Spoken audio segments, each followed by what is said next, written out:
You are paying $100 plus tax and maybe even shipping to wake up to bow, bow, bow, squish, squish, squish, squish, squish, ba-ding, ba-ding, ba-ding, ba-ding, ba-ding, ba-ding.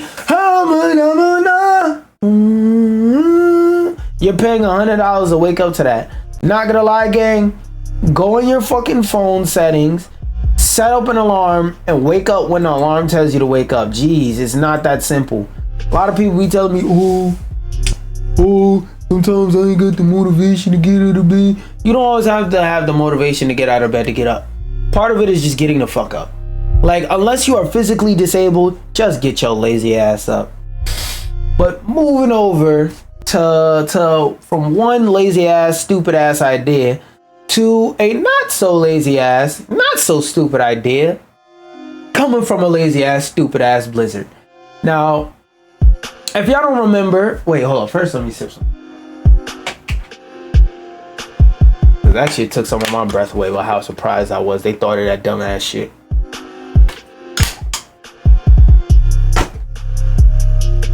Now,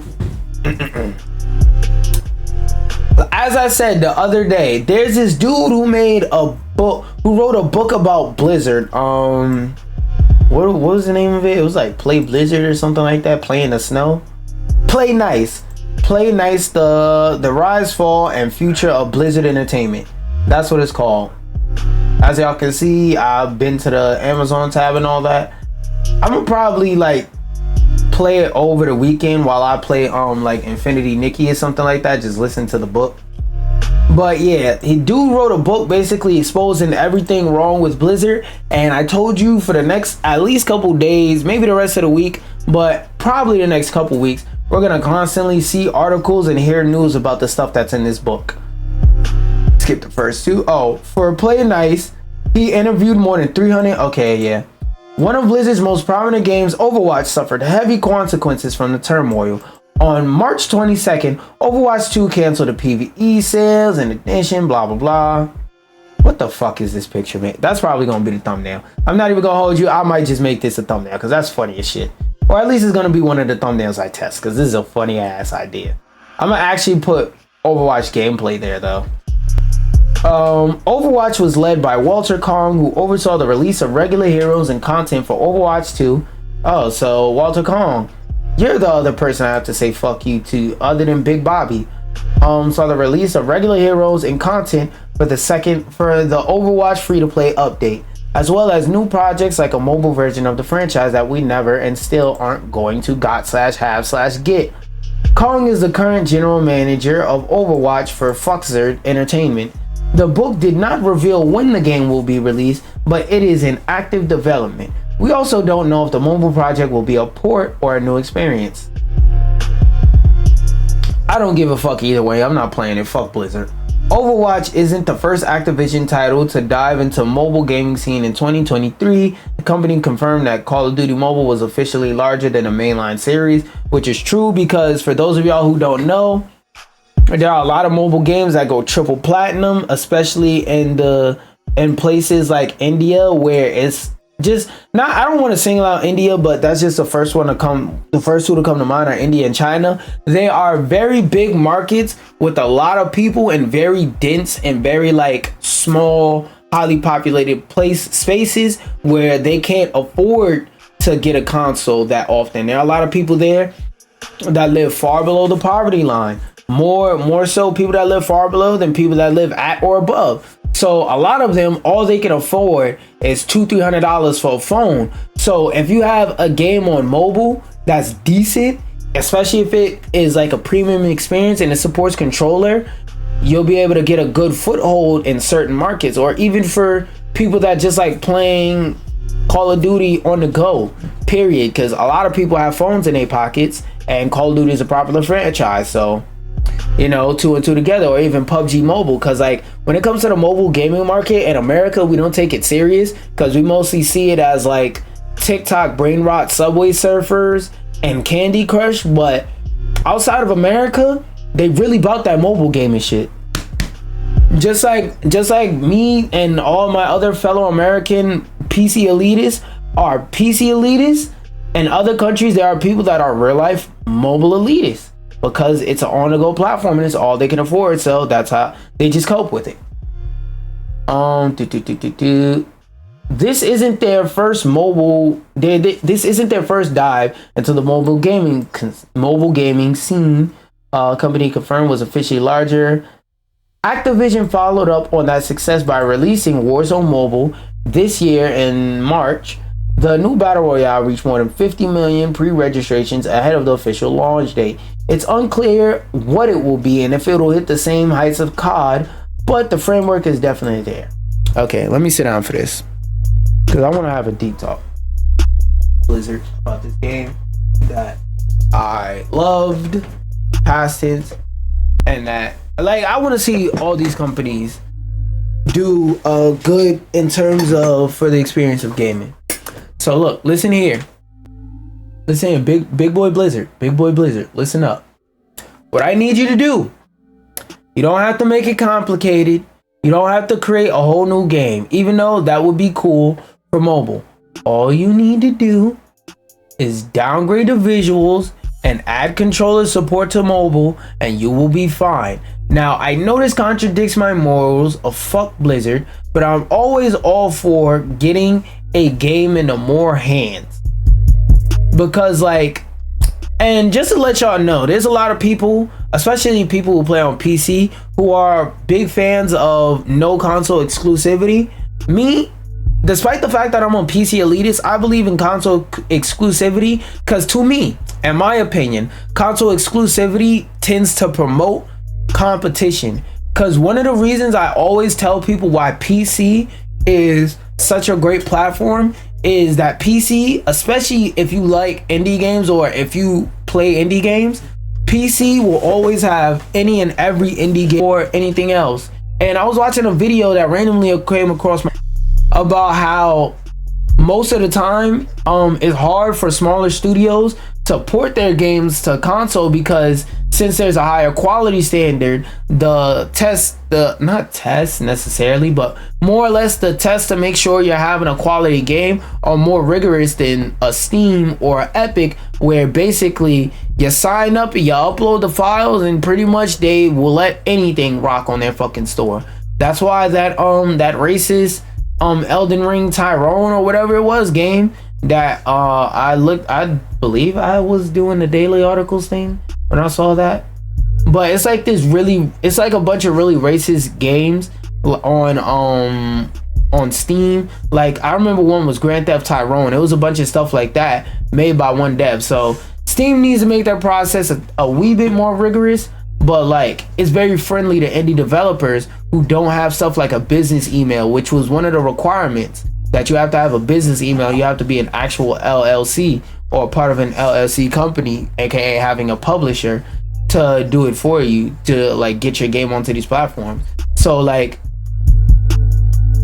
I'm a big fan of console exclusivity, but in terms of Overwatch, let me look at the Steam DB. I think that game is struggling severely to keep a fucking player count. Steam DB Overwatch Steam charts. Let's see what Overwatch's player count is.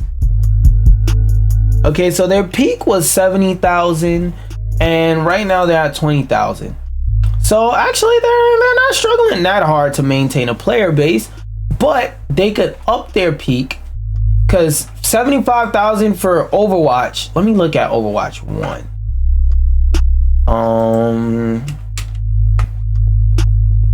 Franchise Overwatch. Let's see what the peak of Overwatch on the first game was, if I can find that. No, not Overwatch 2. God damn it. Don't tell me the Steam DB page is combined so I can't see the old stuff.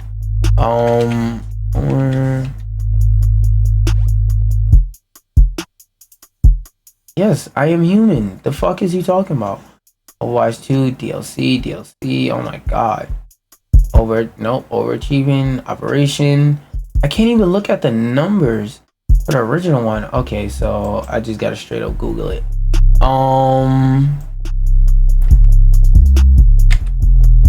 Oh wait, no. Peak player count for. I forgot the Y with my dumb ass. Okay, Overwatch player count peak statistics. What was the peak for the free to play version? Since it's Overwatch in October. No, I don't want to hear about that shit. Overwatch's average player count, the highest. No, god damn it. Is this is from 2018, so this should have what I'm looking for. Number of Overwatch. No, not. Oh my god. I can't fucking find it. But I know damn sure without a doubt that Overwatch 1's, if y'all know a way where I could check how to find what the numbers were for the previous game, please let me know. But oh, actually wait, let me see if I could go to the franchise. Nope. You can't even look up their old numbers? What the fuck? Okay, yeah, most of it is DLC. Yeah, we're gonna leave that shit right where it is. But yeah, I'm pretty sure Overwatch 1 had a higher peak than this. But the way y'all could take this game to a new level, bust it out of this, is put it on mobile, man. Put it on mobile in markets like India and China that previously made it hard to access and hard to play this game. Will now be able to reach it, and y'all be able to boost y'all numbers. But I hope y'all, I'm manifesting that even though I said that, y'all never see this video, because fuck you, Blizzard. As Tekken 8's microtransactions feature new criticism. Oh yeah, basically I think this has something to do with the Harada incident, and I saw this over the weekend and I saved it so I could talk about it, but we'll see. A few weeks after Tekken 8's launch, it got microtransaction field. Oh yeah, that's right. So for those of you who don't remember, I'm FGC, so I'm gonna hear about shit like this as soon as it happens regardless. Basically, Tekken released with no battle pass, no microtransactions. They waited about 2-3 months until all the reviews came out, and then they put a battle pass and a bunch of microtransactions in it after all the reviews came out. And the reason why they did that is because most of those writers aren't gonna go back and update their reviews unless like they specifically said something about the joy of the lack of microtransactions. Then they saw that and said, yeah, nah, I gotta spend back and add an update.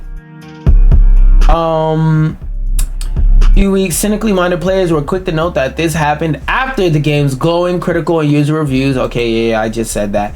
Tekken 8 already launched with the $100 Deluxe Edition and $110 Ultimate Edition. Yeah. As characters began to launch for $8 a piece. Was there a season pass? I think there was. By far the most substantial content. You could get all 4 characters for $32. That breaks roughly even with the Deluxe Edition and is a little cheaper than the Ultimate.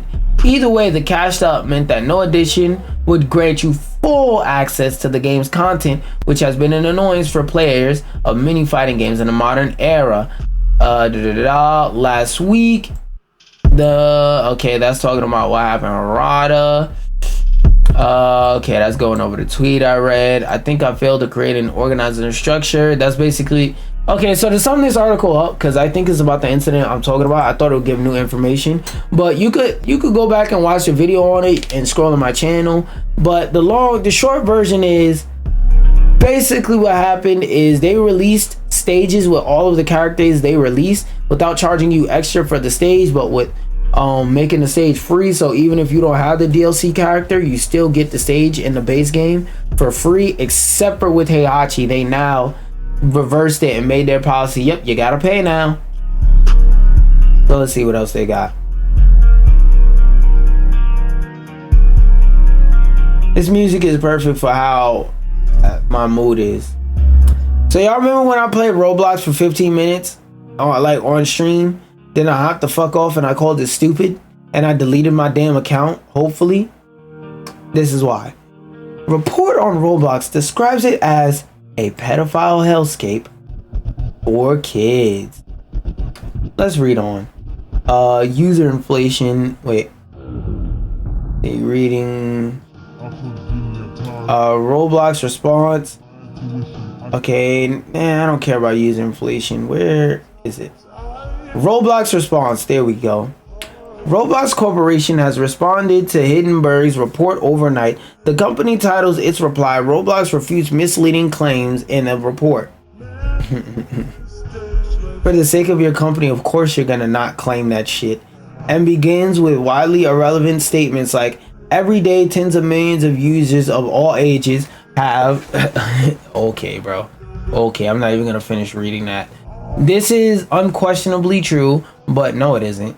It's unquestionably false, but it doesn't refute any claims made by Hindenburg. It's a bit like a car manufacturer responding to reports that to one of its cars exploding by saying millions of customers don't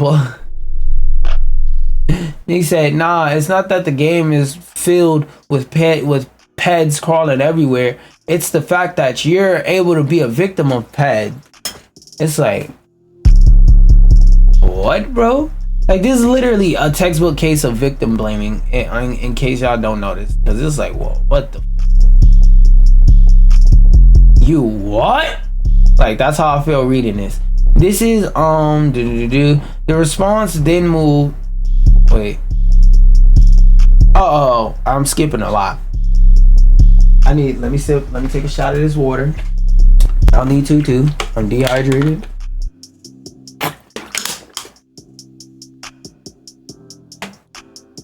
But I always know I'm not as dehydrated as your ass. Get up and get some water, bitch. It reiterates the company's commitment to safety measures, which one might argue aren't something to boast about in the face of thousands of words of detailed evidence about how they aren't working. They basically, well, not basically, literally, their product is broken, and they're sitting here saying, no, it's not broken. That window's not broken. It's just that this particular individual shattered the glass. What you said? Oh, you said that's happening to everybody? No. That's not happening to everybody. That's just happening to just them. Ignore that glass on the ground. Actually, matter of fact, you could really ignore it because this window ain't break. The window didn't break. It moved out the way for the person jumping through and just never formed itself back together. It's like, come on, man. Shut the fuck up. Your product's broken. God damn. Financial claims are misleading. It points out that as short sellers, damn, why are they talking about sellers under 5'5"? Short sellers, Hindenburg has a financial incentive here and goes on to talk about cash bookings and cash flow, which claims the report leaves out because the facts simply don't support their agenda. Now, there's times where the media has an agenda, but this ain't one of them at all. There's a section refuting claims that Roblox, deceptive user. I mean, the features are there, but that don't mean that anybody's using them. And if you have AI features on the job, that don't mean they're doing it right. By quoting a section from their own accounts that openly explains how user numbers are calculated, explicitly stating our DUA's daily active users are not measured of unique individuals accessing Roblox. What the fuck else metric is there to use? One might suggest that daily active users isn't a brilliant term to use in this light, but more significantly, it fails to recognize that the specific claim made by Hindenburg's report was that the company uses different internal figures for its own business decision than those it shares for. Oh, so he basically said, yeah, all that information they told you they do it one way. Nah, that's not the case. Them niggas is liars. It's a very peculiar response. It's a very peculiar response given the severity of the claims made by research, especially with effort. My brain is fried. Especially with respect to several failings. Oh, wait, what? I'm lost. I just made myself lost. Whatever. Simply stating that Roblox has invested heavily in its trust and safety efforts, with no name or mention that 3 may still be in room for improvement. or any expressions of regret over the series, blah blah. I mean, if y'all like it, I love it. I personally think that this holding back gaming as games should have died a long time ago. Because for those of y'all who don't know, Roblox was made in 2009. Do you know what that means? Do you know what that means? This shit is an old ass game that is on life support using probably a whole bunch of outdated software to develop and shape and curate this game. When it's like, yo, I'm gonna keep it a buck. This shit is printing you money, but it's not gonna print you infinite money. Put it to sleep, nigga. Put it to sleep. Roblox stock fell a whopping 9% after blah blah blah blah. I don't give a fuck. For those paying close attention, games platform. Am I tweaking?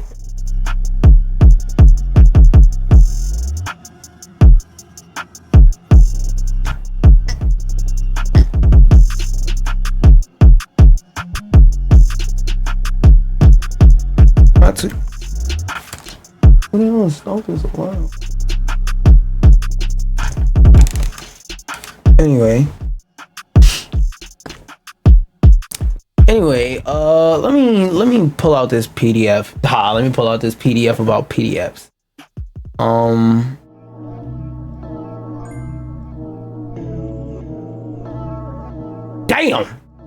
Damn, there's a lot here. Oh my god, I'm still bro. Oh yeah, they went in on them niggas.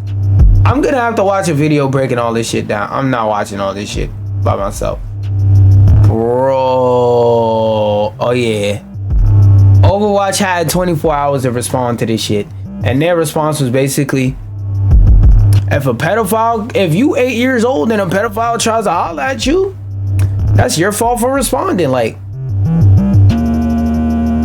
nigga, did you just blame the victim? What is wrong with you?